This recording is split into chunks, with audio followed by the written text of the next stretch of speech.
كان في كاميرات ذلك الحدث. إبراهيم، الآن هنالك تحقيق يجري في هذه القضية. بالنسبة لكم أنتم كأسرة، هل هو مرضي؟ هل المعلومات متوفرة؟ هل تشعرون بأن سير العدالة يمضي نحو الغايات المرجوة أم هنالك بعض العثرات؟ والله فعلا هناك بعض الأثارات، لأنه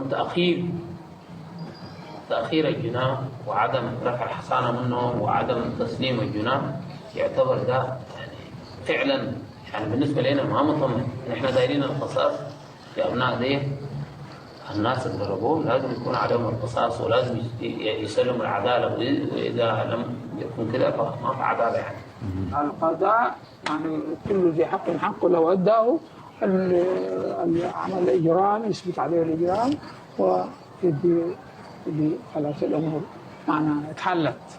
لكن لو ما حصل كده الأمور حتقوم من جديد، تتفاعل من جديد. أنا على صراحة بقى القضاء هو حس في يد القضاء حلها حلت.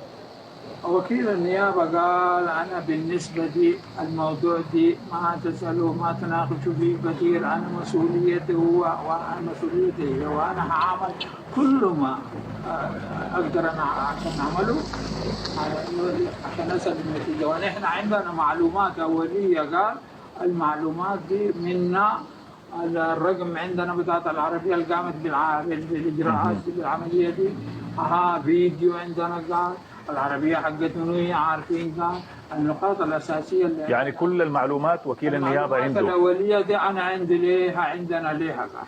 يقولوا متحفزين بالأشخاص اللي أطلقوا الرصاص، ولكن ما في أي نتائج وما في أي شيء حصل بعد قتل الأبرياء أمام المستشفى. طيب عبد الرؤوف، أنتم الآن بديتوا مسار سلمي، اعتصامات، بديتوا مخاطبات، بديتوا عندكم منصة إعلامية، الهدف منها شنو؟ هل ضغط السلطات العدلية للإسراع في التحقيق أم لإيصال صوت أبناء كسلة أو صوت أسر الشهداء؟ ثاني يوم طوالي من أحداث مجزرة 15 أكتوبر تم إنشاء منصة تعبر عن أسر شهداء مجزرة 15 أكتوبر، وتعبر عن مجتمع كامل بولاية كسلة مظلوم لفترة طويلة جدا من اللجان الأمنية بالولاية وعلى مستوى المركز، مظلوم من حكومة أمدوك ومظلوم من الحكومة عموما. فالآن في منصة تطالب الجهات العدلية بالقصاص العاجل وبالقصاص العادل من الجهات العدلية ومن النيابة ومن النائب العام على مستوى المركز. وعندنا مطالب أخرى أيضا يجب إيصالها للمركز، ولكن حتى الآن أبرز هذه المطالب. أبرز المطالب اللي هي إقالة عز الدين الشيخ مدير عام شرطة السودان، وإقالة مدير عام شرطة كسلة.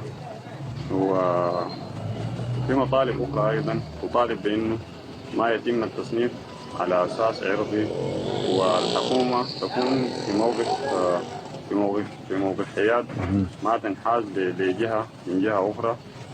في خطاب كراهية منتشر انتشار واسع على مستوى شرق السودان، والحكومة تتابع بصمت، ولكن ما قاعد تصل للناس اللي بينشروا خطاب الكراهية. وفي مطالب أخرى أيضا مطالب كثيرة جدا، ولكن الحاجات دي من ضمن مطالبنا، ومن ضمن المطالب إنه ننفذ لنا القصاص العاجل. فوض أمر الله رب العالمين، لأنه الآن إذا أصلا ما في جهات بتختص بتفاصيلنا مثل بأنه قدر شنو متألمين أو قدر شنو مثلا، يعني الحاجة دي مؤثرة فينا. يا ريت تسعى الجهات أو القضاء بأنه يفيدونا بأسرع وقت ممكن بالقصاص، سواء كان كل القوات الأمنية ولا سواء كان الدعم السريع اللي هم بيقولوا ضرب أمام المستشفى اللي هم استشهدوا بالضربة دي 5 شهداء. أنت قبل سألت قلت لك التحقيق، قلت ما يعني الموضوع ماسكه أبوكم. غير كون يكون ماسكه أبوه، أنتوا لو سألوكم عن رأيكم في موضوع التحقيق رأيكم في شنو؟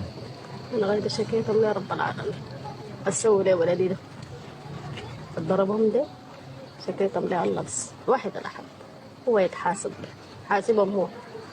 شنو اللي كان بيميز الشهيد إدريس؟ هو ولدك وعمره 28 سنة، شنو اللي كان بيميزه؟ والله ميزات قدر كده ما عنده من اخوانه، اما هدوء يعني مسالم.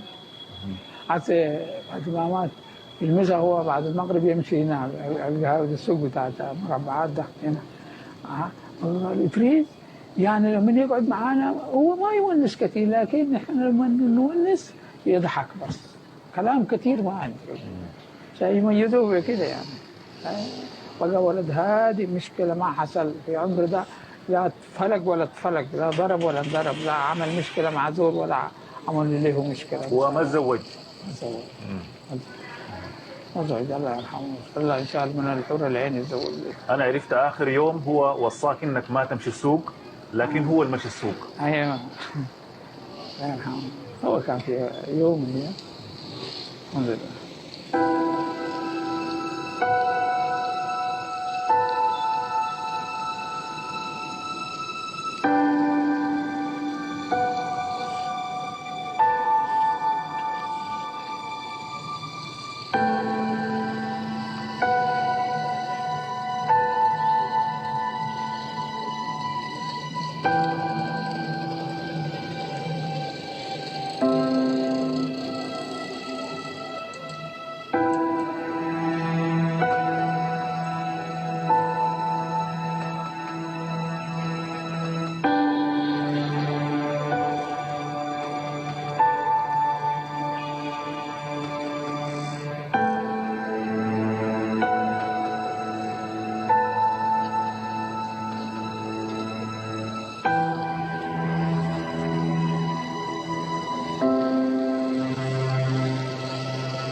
هل سيتوقف هذا الموت؟ الآن هنالك شباب أبرياء، هنالك دماء ذهبت في ولاية كسلة، هل سيتوقف الموت أم أن المؤشرات والجو العام في كسلة يمكن أن يذهب إلى أبعد من هذا؟ والله الجو في كسلة للآن ما مطمئن. الأجواء في كسلة غير مطمئنة. غير مطمئنة لأنه في استعراضات عسكرية، وأي جهة عسكرية بقت تولينا قوتها في المنطقة ونحن مستضعفين. ربنا يصبركم إن شاء الله. شكرا لك. شكرا لك. حتى هذه اللحظة لم يقدم أي من المسؤولين الذين تسببوا في مقتل 7 من المتظاهرين بمدينة كسلة وجرح العشرات منهم إلى أي محاكمة بهدف إنصاف الضحايا، وما تزال عائلاتهم المكلومة تطالب بهذا الأمر. أحداث كسلة ستضاف إلى قائمة طويلة من الأحداث التي راح ضحيتها العشرات من السودانيين بعد سقوط نظام البشير، وما تزال العائلات تنتظر نتائج التحقيق وتقديم الجنات إلى محاكمات عادلة، من فضل الاعتصام بالقيادة العامة مرورا بأحداث بورسودان ونيرتتي وكادوغلي وغيرها وصولا إلى كسلة. ثار السودانيون على نظام البشير لأن سياساته أدت إلى مقتل الآلاف منهم بحسب الكثير من الثوار، بيد أن الموت لم يتوقف حتى بعد ذهاب، فمتى إذا؟